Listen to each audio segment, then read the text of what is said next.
네, 안녕하세요. 조영민 목사입니다. 우리 웨스트민스터 대요리 문답의 구조를 저희가 교육자 스터디를 통해 가지고 같이 공부를 했었는데요.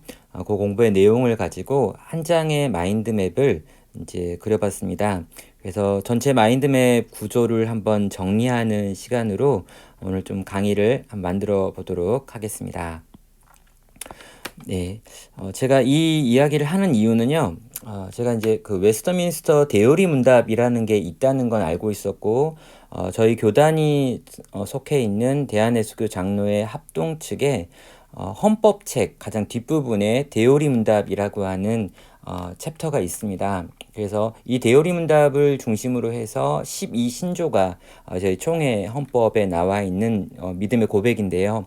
이 고백의 기원이 대요리 문답인데 실제로 웨스터민스터 대요리 문답을 공부해 본 적이 없다. 라고 하는 생각을 하게 되었고요.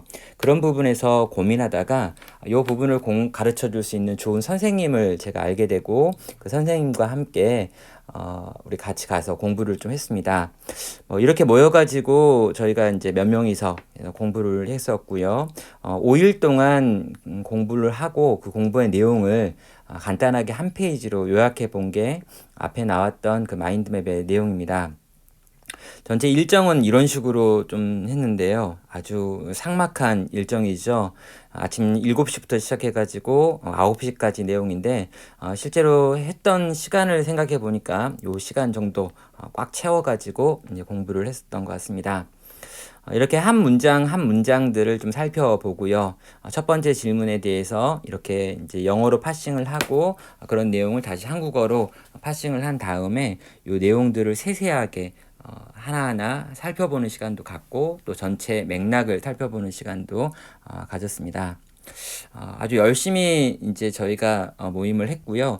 그 내용이 여기 나와 있는데 이렇게 이쪽에 오른편에 여러분이 보시기에 오른편에 있는 세 분이 수업을 받았던 분이고 지금 대요리 문답 책을 들고 있는 이분이 한쪽 끝에서 저희를 가르쳐 주신 소요리 문답 특강 소요리 문답의 저자이신 황희상 선생님이십니다. 그래서 이렇게 개인 그룹 과외를 받았던 일주일의 시간의 결과물을 여러분과 함께 좀 마인드맵으로 공유를 하도록 하겠습니다. 자, 일단 우리가 전체 웨스터민스터 대요리 문답의 구조를 좀 이렇게 살펴볼 필요가 있고요. 저는 이 구조를 살펴보면서 굉장히 많은 좀 은혜를 누렸고 소요리 문답과는 다른 대요리 문답의 강조점도 볼 수 있었습니다.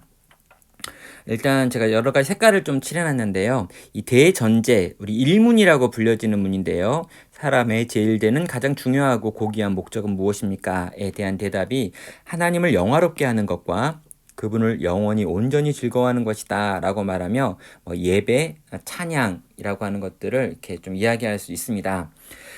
그런데 이렇게 대전제에서 인간의 제일 되는 목적, 가장 중요하고 고귀한 목적에 대해서 하나님을 예배하는 존재다라고 이야기한 다음에 제가 의외였던 게 뭐냐면 이제 끝에 내려가면은 이 신앙 고백이 끝나는 마지막 결어 정도에 되면 서문이 있었고 본론이 있었다면 결어가 있어야 된다고 생각을 했는데 결어가 없었습니다.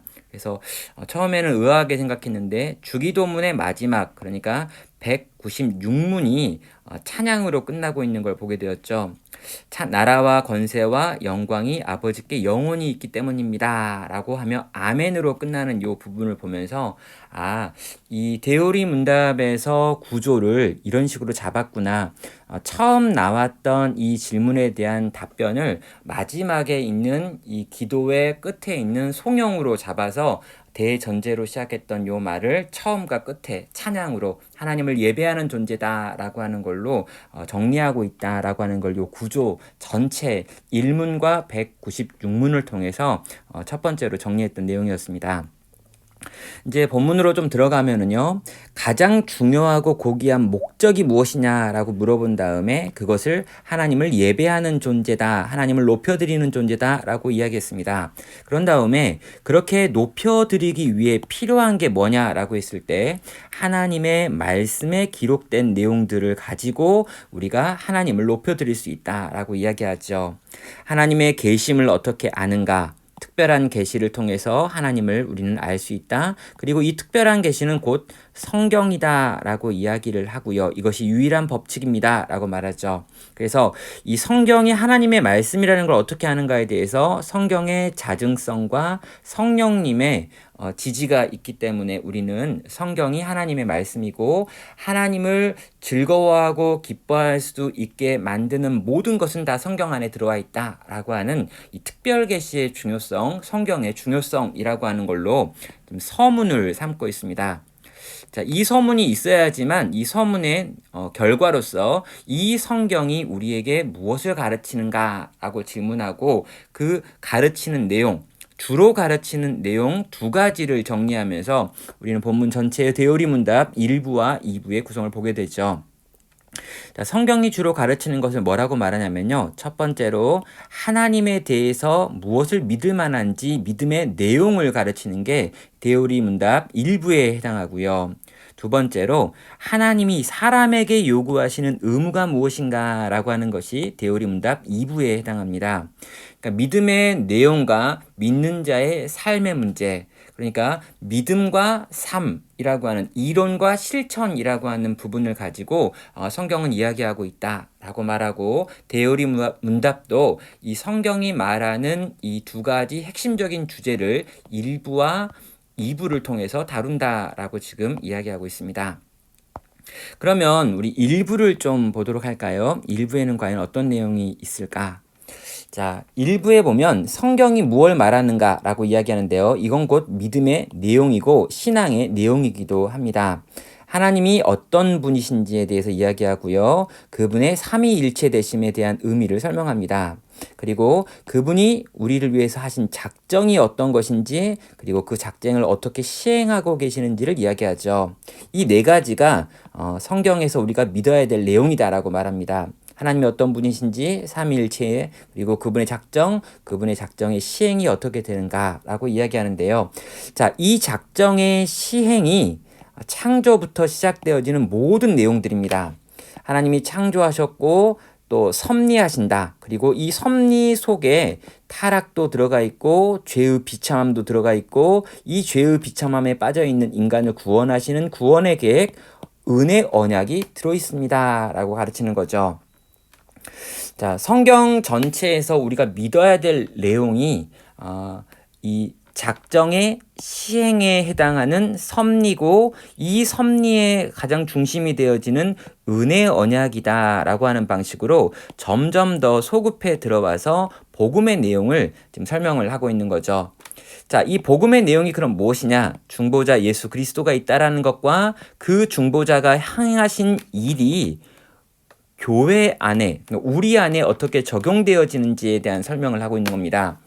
예수 그리스도 그분이 가지고 있는 세 가지 직분에 대해 설명한 다음에 그렇게 놀랍고 위대하신 분께서 우리를 위하여 비하와 승기라고 하는 것을 행하셨다. 이것이 우리를 위해서 중보자이신 그리스도가 행하신 일이다 라고 설명한 다음에 그 중보자이신 예수 그리스도의 은혜의 사역, 그 구원의 사역을 누가 받는가 라고 이야기하는 거죠. 그런 다음에 교회를 설명합니다. 보이는 교회와 보이지 않는 교회에 대해서 간단하게 설명한 다음에 특별히 보이지 않는 교회라고 불려지는 이 그룹을 지금 설명하고 그 그룹이 하게 되는 것들을 설명하는 거죠. 자, 그렇게 보이지 않는 교회, 이 땅에 있는 교회가 누리는 특권이 무엇인지를 설명하면서 연합을 이야기하고요. 이 연합의 내용들을 설명하는 과정에서 은혜의 교제와 영광의 교제를 나눠 가지고 설명하고 있습니다. 칭의, 양자됨, 성화라고 하는 것들을 다 이 부분에서 설명을 하고요. 이 부분에서 설명되어지는 이 내용을 구원의 확신에 이르는 방식으로 또 설명을 하고 있습니다. 그러니까 이 부분에서 제가 느꼈던 굉장히 놀라웠던 부분이 뭐냐면 우리는 구원론을 따로 떼가지고 설명을 하고 있는데 이 대요리 문답에서는 이 구원론을 교회 공동체 보이지 않는 교회가 하고 있는 것들 를 지금 설명하는 과정에서 이 교회 안에서 은혜의 교제가 일어나고 칭의가 일어나고 양자됨이 일어나고 성화가 일어난다. 또 구원의 확신에 관련해 가지고도 교회 공동체 안에서 누리게 되는 것들이다 라고 말하며 이 보이지 않는 교회 그리고 이 보이지 않는 교회가 보이는 교회 안에서 어떻게 사람들을 구원하고 구원의 확신을 주며 성화의 길을 가게 하는지를 다 교회론 안에서 설명하고 있다는 걸 볼 수 있었습니다. 심지어 이생에서 누리는 하나님과의 교제나 부활과 심판의 때 누리게 되는 하나님과의 교제마저도 개인의 영역이 아니라 공동체의 영역으로 하고 있는 부분이 이 네모 박스 안에 있는 이 교회에 대한 강조로 읽을 수 있다는 거죠. 그래서 대요리 문답은 소요리 문답이 아주 개인적으로 구원에 이르는 길과 구원의 방식들을 이야기하고 회심에 이르게 하는데 도움을 주는 어린아이들에 대한 이야기였다면 대요리 문답은 그것을 공적인 교회 공동체의 역할로 두고 계속해서 교회를 강조하는 방식으로 우리가 성경이 말하고 있는 믿음의 내용을 설명할 때도 그 중심에 그 마지막 결론에다가 교회를 집어넣고 있다라는 걸 좀 볼 수 있었습니다. 자, 반면에요. 이어서 또 생각해 볼 부분이 하나님께서 인간에게 주시는 의무가 무언가, 또 성도에게 주시는 의무가 무엇인지를 보는 대요리 문답 2문입니다. 자, 주님은 우리에게 순종을 요구하신다는 거죠. 이 믿음의 내용을 너희가 알고 있다면 너희는 순종해야 한다라고 말하며 우리에게 주어져 있는 도덕법을 이야기합니다. 그리고 이 도덕법이 요약되어 있는 것이 십계명이다라고 하면서 소급해 들어가는 거죠. 순종해야 될 우리들에게 도덕법을 주셨다. 그런데 이 도덕법 중에 요약하고 압축한 것이 십계명이다라고 말한 다음에 이 십계명에 대한 설명을 대단히 많은 분량을 써가지고 하고 있습니다. 거의 이제 50문 가까운 문이 여기서 이렇게 나오는데요. 이 대요리 문답에서 가장 많이 이 십계명 부분을 다루는 걸 보면은요. 우리가 소요리 문답에서 이 십계명의 부분이 적었던 걸 생각하면 어린아이들을 위해 쓰여져 있는 소요리 문답에서의 순종과 실천의 영역은 조금 적지만 대요리 문답에서 어른들에게 또 장성한 자들에게 너희가 이것을 믿는다면 이렇게 살아야 합니다 라고 하는 강조가 대단히 많이 되어 있다는 걸 보게 됩니다. 그래서 십계명 전체의 서원이 나온 다음에 하나님과 관련된 의무를 이야기하고 인간과 관련된 의무를 이야기하면서 여기서 4계명, 6계명을 다루면서 우리가 도덕법 그리고 도덕법을 요약해 놓은 10계명 이것들에 대하여 순종해야 한다라고 하는 걸 대단히 많이 강조하고 있습니다. 자, 이 부분을 보다 보면은요, 거의 대부분의 성도들이 빠지는 건 뭐냐면 절망입니다. 우리는 그렇게 할 수 없다라고 하는 거죠. 자, 이렇듯 철저하게 우리를 절망시키는 사람에 대한 의무, 이 순종에 대한 것은요, 요 다음으로 넘어가 가지고 우리가 그 법을 지키는 데 있어서 느끼는 한계를 이야기합니다. 요 부분이 이 뒷부분, 이 후반부의 핵심이라고 할 수 있죠.